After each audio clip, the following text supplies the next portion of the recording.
இந்த ஒரே ஒரு இந்த நம்பர் இந்த நம்பர்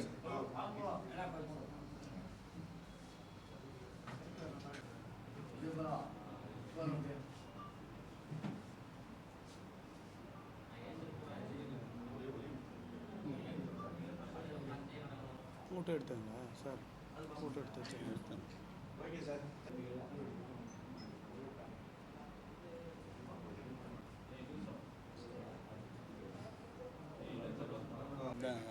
இல்லை ஓகேங்களா? ஓகேங்களா சார்?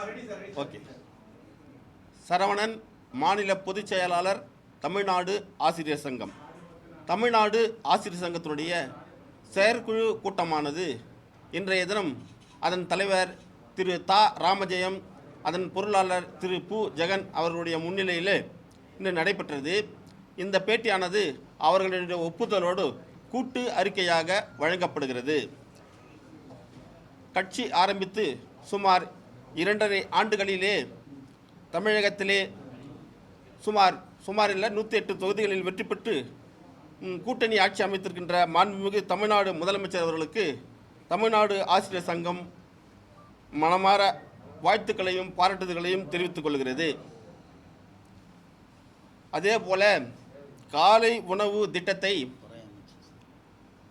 செப்டம்பர் 17ஆம் தேதி பெரியார் தினத்தன்று அரசு நடுநிலைப்பள்ளிகள் மற்றும் அரசு உதவி பெறும் நடுநிலைப்பள்ளிகளில் பயிலக்கூடிய சுமார் 9,25,000 மாணவர்கள் பயன்பெறக்கூடிய வகையிலே காலை உணவு திட்டத்தை விரிவுபடுத்தியிருக்கின்ற மாண்புமிகு தமிழ்நாடு முதலமைச்சர் அவர்களுக்கு இந்த எங்களுடைய தமிழ்நாடு ஆசிரியர் சங்கம் அந்த அறிவிப்பை வரவேற்று மனதார பாராட்டி வாழ்த்துகிறது. இலவச கட்டாய கல்வி உரிமை சட்டம் மேலும் இந்த காலை உணவு திட்டத்தை உயர்நிலைப் பள்ளியில் பயிலக்கூடிய மாணவர்கள் வரை விரிவுபடுத்த வேண்டும் என்று நாங்கள் தமிழ்நாடு ஆசிரியர் சங்கத்தின் சார்பாக நாங்கள் மாண்புமிகு தமிழ்நாடு முதலமைச்சர்களை வேண்டி கேட்டுக்கொள்கிறோம். இலவச கட்டாய கல்வி உரிமை சட்டம் பிறகு நியமனப்பட்ட அதற்கு முன்னாடி நியமனப்பட்ட 1,75,000 ஆசிரியர்கள் பாதிக்கப்பட்டிருக்கிறார்கள். அந்த கடந்த 4/7/2026 அன்றும் தாள் 1ம் 5/7/2026 அன்று தாள் 2ம் ஆக ஆசிரியர் சிறப்பு தகுதி தேர்வு நடைபெற்றது. அதில் வினாக்கள் மிகவும் கடுமையாக கேட்கப்பட்டு இருக்கிறது. ஆசிரியர்கள் மிகுந்த மன உளைச்சலில் உள்ளார்கள். ஆகவே அனைத்து வகை ஆசிரியர்களுக்கும் மதிப்பெண் 50ஆக நிர்ணயிக்குமாறு நாங்கள் கேட்டுக்கொள்கிறோம். அதே போல் ஒவ்வொரு ஆசிரியருக்கும் அவர் பணிக்காலத்திற்கு வெயிட்டேஜ் மதிப்பெண்களும் அவர்கள் பெற்றிருக்கக்கூடிய உயர்கல்விக்கான வெயிட்டேஜ் மதிப்பெண்களும் வழங்குமாறு எங்களுடைய தமிழ்நாடு ஆட்சியர் சங்கம் சார்பாக மாண்புமிகு முதலமைச்சர் அவர்களையும் மாண்புமிகு பள்ளிக்கல்வித்துறை அமைச்சர்களையும் நாங்கள் வேண்டி பெரிதும் வெற்றி கேட்டுக்கொள்கிறோம். தமிழகத்துடைய தாவேக்காவுடைய தேர்தல் கால வாக்குறுதியாக சொல்லப்பட்டிருக்கின்ற பழைய ஓய்வு திட்டத்தை நடைமுறைப்படுத்த வேண்டும். அவ்வாறு பழைய ஓய்வு திட்டத்தை நடைமுறைப்படுத்தினால் சுமார் 6,24,000 அரசு ஊழியர்களும் ஆசிரியர்களும் பயன்பெறுவார்கள். அவருடைய நலனை கருத்தில் கொண்டு தேர்தல் கால வாக்குறுதியான பழைய ஓய்வு திட்டத்தை மாண்புமிகு முதலமைச்சர் அவர்கள் தமிழ்நாட்டில் நடைமுறைப்படுத்த வேண்டும் என்று நாங்கள் பெரிதும் வலியுறுத்தி கேட்டுக்கொள்கிறோம். அரசு உயர்நிலைப் பள்ளிகள் மற்றும் மேல்நிலைப் பள்ளிகளே உடற்கல்வி ஆசிரியர்களை நியமனம் செய்வதாக அரசு அறிவித்ததை நாங்கள் வரவேற்றிருக்கிறோம்.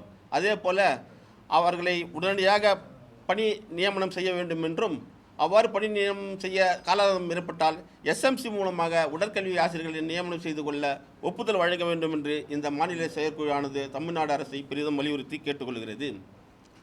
அரசாணை 23 படி தமிழகத்திலே தொடக்கப்பள்ளி தலைமை ஆசிரியர்களாக பணிபுரியக்கூடிய தொடக்கப்பள்ளி தலைமை ஆசிரியர்கள் தேர்வு நிலை சம்பளமாக 5,400ம் சிறப்பு நிலை தர ஊதியமாக 5,700ம் பெற்று வந்தார்கள். இந்த நிலையிலே அரசு கடித எண் 11100 என்ற கடிதத்தின்படி இந்த தமிழகத்திலே புரியக்கூடிய தொடக்கப்பள்ளி தலைமை ஆசிரியர்களுக்கு தேர்வு நிலை சம்பளம் மற்றும் சிறப்பு நிலை சம்பளத்தை மட்டுப்படுத்தி அவர்களுக்கு ஊதிய குறைப்பை செய்திருக்கிறார்கள். மதுரை உயர்நீதிமன்றமும் சென்னை உயர்நீதிமன்றமும் அறிவிப்பு வெளியிட்டுள்ளது. அதே போல் அவர்கள் அறிவுறுத்தலின்படி அவர்களுக்கு அந்த ஊதியத்தை பழைய ஊதிய நிலையில் தொடர வேண்டும் என்று நாங்கள் பெரிதும் வலியுறுத்தி கேட்டுக்கொள்கிறோம். அறிஞர் அண்ணா காலம் தொட்டு ஏறக்குறைய 50 ஆண்டுகளுக்கு மேலாக உயர்கல்வி பயின்றமைக்கான ஊக்க ஊதியத்தை தமிழகத்தில் பணிபுரியக்கூடிய ஆசிரியர்கள் பெற்று வருகிறார்கள். இன்றைய சூழ்நிலையே அதே நிலையை தொடர வேண்டும் என்று நாங்கள் நாங்கள் எங்கள் தமிழ் ஆசிரியர் சங்கத்தின் செயற்குழு வாயிலாக தமிழக அரசை நாங்கள் கேட்டுக்கொள்கிறோம். இடைநிலை ஆசிரியர்கள் தமிழகத்தில் 20,000க்கும் மேற்பட்ட இடைநிலை ஆசிரியர்கள் பணிபுரிந்து வருகிறார்கள். அவர்களுக்கு 1/1/2006 முதல் அந்த இடைநிலை ஆசிரியர்களுக்கான ஊதிய முரண்பாடுகளை களைந்து மத்திய அரசுக்கு இணையான ஊதியத்தை வழங்க வேண்டும் என்று தமிழ்நாடு அரசை எங்களுடைய தமிழ்நாடு ஆசிரியர் சங்கம் பெரிதும் வலியுறுத்தி கேட்டுக்கொள்கிறது. தமிழகத்திலே தையல், ஓவியம், உடற்கல்வி போன்ற துறைகளில் மாணவர்கள் சிறந்த விளங்க வேண்டும் என்று தமிழக அரசானது 12,500 பகுதி நேர ஆசிரியர்களை நியமனம் செய்திருக்கிறது. அவர்களை பணி நிரந்தரம் செய்து அவர்களுக்கு காலமுறை ஊதியத்தை வழங்க வேண்டும் என்று இந்த எங்களுடைய செயற்குழுவானது தமிழ்நாடு அரசை வலியுறுத்தி கேட்டுக்கொள்கிறது. இந்திய மக்கள் தொகை கணக்கெடுப்பு பணி தொடங்க இருக்கிறது. 55 வயது நிறைவு பெற்ற மூத்த ஆசிரியர்களுக்கும் மற்றும் அறுவை சிகிச்சை சொன்னவர்கள் இதய அறுவை சிகிச்சை, சிறுநீரக அறுவை சிகிச்சை மற்றும் 10ஆம் வகுப்பு போதிக்கின்ற 12ஆம் போதிக்கின்ற ஆசிரியர்களுக்கு மாணவர்கள் நலன் கருதி அவர்களுக்கு முழுவதுமாக இந்திய மக்கள் தொகை கணக்கெடுப்பு பணியிலிருந்து விலக்களிக்க வேண்டும் என்று நாங்கள் மாண்புமிகு தமிழ்நாடு முதலமைச்சர்களை நாங்கள் வலியுறுத்தி கேட்டுக்கொள்கிறோம். ஆசிரியர்களுக்கு மருத்துவர்களுக்கு உள்ளது போல பணி பாதுகாப்பினை வழங்கி ஆசிரியர்களுக்கு வாழ்வில் ஒளியேற்ற வேண்டும் என்று நாங்கள் பெரிதும் வலியுறுத்தி கேட்டுக்கொள்கிறோம்.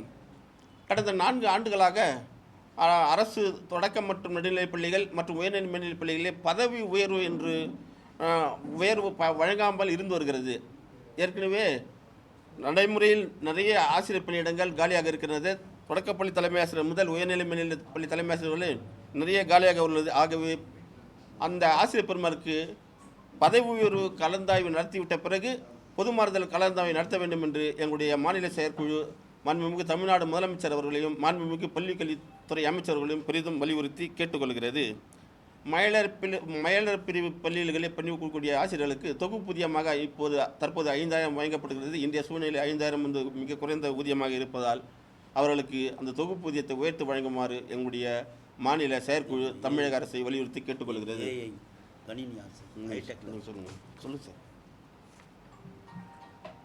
நடுநிலைப் பள்ளிகளில் ஹைடெக் லேப் அதில் வந்து பணிபுரிகின்ற கணினி ஆசிரியர் ஏஐ அவர்களுக்கு அதுவும் தொகுப்பூதியத்திலே ஊதியம் வழங்கப்படுகிறது. அவர்களுக்கும் தொகுப்பூதியம் உயர்த்தி வழங்குமாறு தமிழ்நாடு அரசை தமிழ்நாடு ஆசிரியர் சங்கம் கேட்டுக்கொள்கிறது.